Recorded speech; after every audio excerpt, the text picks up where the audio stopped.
ప్రియమైన వారలారా, ప్రభు అయిన యేసుక్రీస్తు పరిశుద్ధమైన నామములో మీకు నా ప్రేమ వందనములు.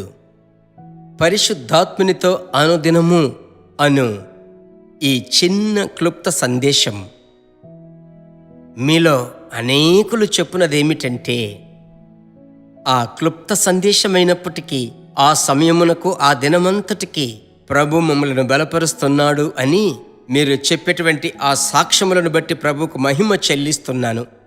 అయితే ఒకటి, ప్రభు బిడ్డలారా, అది 5 నిమిషముల లోపైనప్పటికీ దినమంతా మీలో కార్యము జరిగిస్తుందనుటలో దేవుడు ఈ రోజుకు మిమ్మలను అలాగూ ఆశీర్వదిస్తున్నాడు. మర్చిపోకుండా మీరు సందేశం విన్న వెంటనే నాతో కలిసి మీరు బాగా ప్రార్థించాలి. ప్రార్థించి ముగించిన వెంటనే మీకు తెలిసిన వారికి అందరికీ ఎవరెవరైతే జ్ఞాపకం వస్తారో వారందరి కొరకు చిన్న ప్రార్థన చేసి షేర్ చేయండి. అప్పుడు వారికి అది ఆశీర్వాదముగా మారుతుంది. దేవునికి మహిమ. అలాగే మీ స్నేహితులు ఇంకా ఎవరెవరికైతే ఇలాంటి ఉదయకాలపు సమయమున ఇలాంటి సందేశం రాదని తెలుసో వారందరికీ మీరు జీసస్ మీట్స్ ఆ యూట్యూబ్ ఛానల్ను మీరే సబ్స్క్రైబ్ చేయండి, మీకు డైరెక్ట్గా వస్తుంది అని మీరు ప్రోత్సాహపరచండి. ఎలాగంటే సువార్తను ప్రకటించవలసిన ఆ యొక్క కాలంలోనికి మనం వచ్చాం. వాక్యంలోనికి వెళ్దాం. ప్రభుకి స్తోత్రం. యోహాను వ్రాసిన సువార్త 17వ అధ్యాయం 11వ వచనం.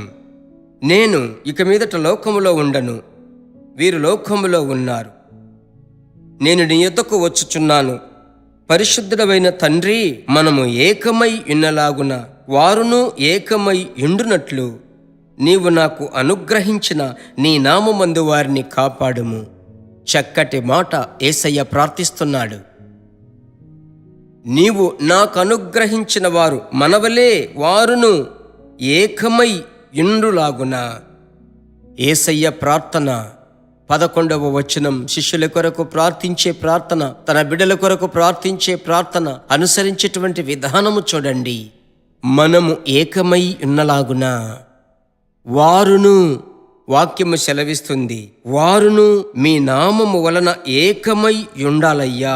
వారు ఏకముగా ఉంటేనే ఆశీర్వాదం విస్తరిస్తుంది. ఈ ఆఖరి దినాలలో ఒకరి కోసం ఒకరు కలిసి నడవలేనిటువంటి పరిస్థితులు, భిన్నాభిప్రాయములు, వ్యత్యాసములు తీసుకుని వచ్చే దుష్ట సాతానుకు చోటివ్వకండి. ఆమేన్. అప్పుడే మీలో అభిషేకం పెరుగుతుంది. భార్య భర్తగా ఉన్నట్లయితే అలాగైతే 3వ వ్యక్తికి చోటే వద్దు. ఏకముగా కూడుకొని మీ కుటుంబమును కట్టి లేపండి, ప్రార్థన జీవితమును కట్టి లేపండి. అప్పుడు అభిషేకం పెరుగుతుంది. అభిషేకం పెరుగుటకు ఇదే రహస్యం. ఆమేన్. ప్రభు యొక్క ప్రార్థన, మీరు మీ నామమందు వారిని కాపాడండి, వారు మనవలే ఏకముగా ఉండాలి. ప్రభుకు స్తోత్రం. ప్రార్థించుదామా? యేసయ్యా, మీరు తండ్రితో ఏకమై ఉన్నట్లుగా మేము ఈ భూమి మీద మీతో కలిసి ఏకీభవించాలయ్యా. మాకు సహాయం చేయండి. ప్రార్థించుదాం. మా పరిశుద్ధుడమైన మంచి తండ్రి, ఈ ఉదయకాల సమయమందు మీ బిడ్డలతో మీరు మాట్లాడుచున్న యోహాను 17:11 ప్రకారం మీరు చెప్పిన మాటకై స్తోత్రమయ్యా. నీవు నాకు అనుగ్రహించిన వారు మనవలే ఏకముగా ఉండునట్లు, మనవలే ఏకమై ఉండునట్లు ఒక ఏకాత్మ కుటుంబాలలో, గృహాలలో నిలిచి ఉండాలి. ఈ దినమంతా ఏమేమి పనులు చెయ్యాలో, ఎలాగూ కార్యరూపములోనికి తీసుకురావాలని అనుకుంటున్నారో ఆ కార్యములన్నీ జరుగుటకు సహాయం చెయ్యండి. దైవిక సమాధానం విస్తరించాలి, కృప పెరగాలి.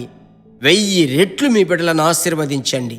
ప్రార్థన ఆలకించిన దేవునికి స్తోత్రం, స్తోత్రం, స్తోత్రం. కృప చూపండి యేసు నామములో తండ్రి. ఆమేన్. ప్రభువుకి స్తోత్రం. ప్రభునందు ధైర్యముగా ఉండండి. ఈ దినం ఒక గొప్ప సంతోషం, సమాధానం మీ హృదయమును కొలత లేకుండా నింపును.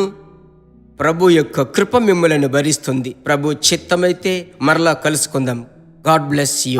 దేవుని బిడ్డలారా, ఈ వర్తమానము మీకు మిక్కిలి ఆశీర్వాదకరముగా ఉందని మేము నమ్ముచున్నాము. ఇంకనూ మా వర్తమానములను విని ప్రభువులు ఆశీర్వదింపబడుటకు జీసస్ మీట్స్ మినిస్ట్రీస్ అను మా యూట్యూబ్ ఛానల్ ను సబ్స్క్రైబ్ చేయండి. మరియు మా ప్రార్థన సహాయముకై మీరు సంప్రదించవలసిన మా ఫోన్ నెంబర్ 9841252836. మరియు 72954633. Email gpsrobinson@hotmail.com. ప్రభు మిమ్మును ఆశీర్వదించునుగాక.